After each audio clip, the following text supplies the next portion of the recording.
Assalamualaikum. Welcome back to my channel. So hari ni saya nak bercerita tentang apakah itu kotak hitam ataupun black box. Okey, kalau kita dengar ada berita mengenai aircraft crash ataupun accident, mereka akan ada sebut dalam berita tu akan sebut okey, misi mencari kotak hitam, misi mencari this black box, masih diteruskan ke apa ke kan. So hari ni saya nak cerita apa itu black box ataupun kotak hitam yang dimaksudkan dalam berita itu.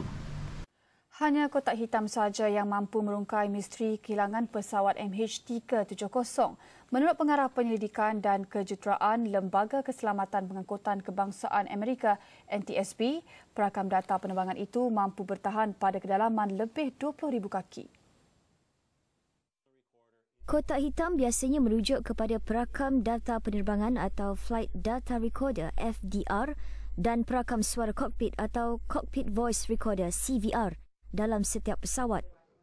Peranti itu juga berupaya merakam maklumat penting seperti suara terakhir juruterbang, kelajuan dan ketinggian pesawat, malah apa juga masalah teknikal. Kotak hitam pesawat Air France 447 hanya ditemui selepas 23 bulan tenggelam di Lautan Atlantik. Sementara itu, wartawan bertugas diberi kebenaran melawat makmal yang berpengkalan di Ibu Pejabat NTSB di Washington. Misi mencari dan menyelamat membabitkan 26 negara kini difokuskan di bahagian selatan Lautan Hindi. Kenapa dipanggil kotak hitam? So basically pada pandangan saya lah, saya tak nak cerita teori-teori orang lain. For me, kebanyakan komputer dekat kapal terbang ni berwarna hitam. All the computers dalam sistem kapal terbang ni dia berbentuk kotak dan berwarna hitam. So basically dia buat semua box, semua komputer yang ada dalam kapal terbang berwarna hitam. So that's why kita panggil dia black box. Tapi untuk FDR dan CVR ni, kalau dia buat kala hitam, so dia punya function dia tak efektif lah kalau warna hitam. So kru mencari lagi sukar untuk mencari benda-benda yang penting macam ni kalau dia berwarna gelap. Kalau dia warna striking, orange, kita lagi senang nak detect benda ni lah. Kalau dalam laut ke, dalam mana-mana ke kan, kita senang nak detect. So untuk black box ataupun kotak hitam, kita sebenarnya ada dua komputer yang sangat penting. Satu adalah FDR, Flight Data Recorder, dan satu lagi adalah CVR, Cockpit Voice Recorder. So video kali ni saya nak cerita detail untuk CVR sahaja. Okey, nanti FDR saya akan buat video yang lain. So kita pula pasal FDR. Okey, untuk Cockpit Voice Recorder ni, yang pertamanya dia akan merekod communication with ATC. Dia akan merekod segala communication between pilot dengan ATC controller. So dia ada two-way communication antara ATC controller dengan pilot. Sebagai contoh, ATC controller akan bagi instruction kepada pilot untuk climb, sama ada untuk climb ke ataupun descend at a certain flight level, ataupun diorang juga akan bagi instruction dekat pilot untuk set dia punya heading. So basically crew pun akan reply dia punya instruction. Then this two-way communication between ATC controller dengan pilots. Dan keduanya adalah CVR ni, dia record communication on intercom. Okay, communication on intercom ni bermaksud communication antara captain dan juga co-pilot. So kalau diorang berbual apa-apa ke, dia akan direkod di dalam this CVR lah. Kalau dia cerita-cerita apa nak pergi lepas ni ke apa ke, still direkod oleh CVR. So yang ketiganya adalah overhead panel microphone.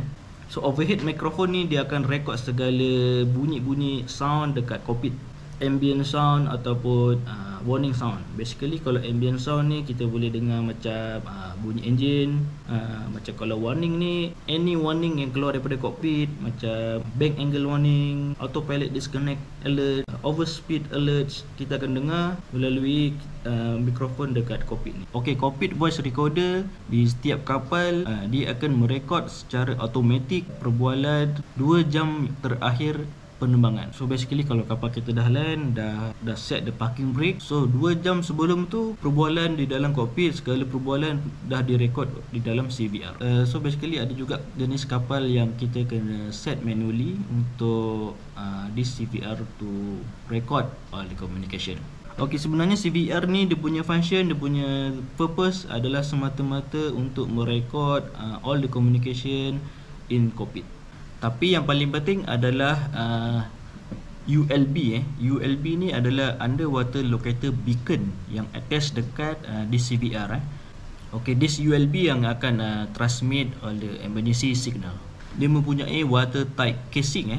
Okay, memang air tak boleh masuk dan dia juga boleh withstand the very high impact and also deep water immersion. Okay, underwater locator beacon dia akan function kalau dia masuk dalam air. Okay, this beacon dia ada satu switch dipanggil water switch. Okay, water switch ni kalau dia masuk dalam air, dia akan trigger. Air ni adalah one of the conductor yang boleh mengalirkan electricity. Apabila dia dah masuk dalam air ni, dia akan automatically akan transmit 37.5 kHz punya frekuensi. So range frekuensi ni boleh ditransmit sehingga 4 km. Okay, underwater locator beacon dia boleh function sehingga kedalaman 20,000 kaki di dalam air.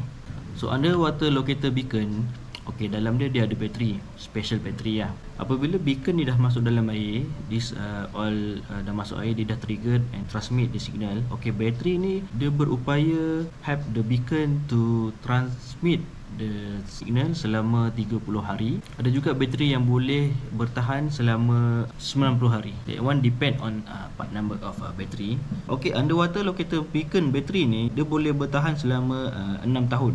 So untuk dari segi maintenance, dekat bateri tu kita ada decal, so kita ada date. So basically kat situ kita boleh tahulah bila bateri ni kita nak tukar. So basically dalam 6 tahun tu, before expiry date, kita akan tukarlah bateri ni to the new one. So thank you for watching my video. See you next video. Assalamualaikum.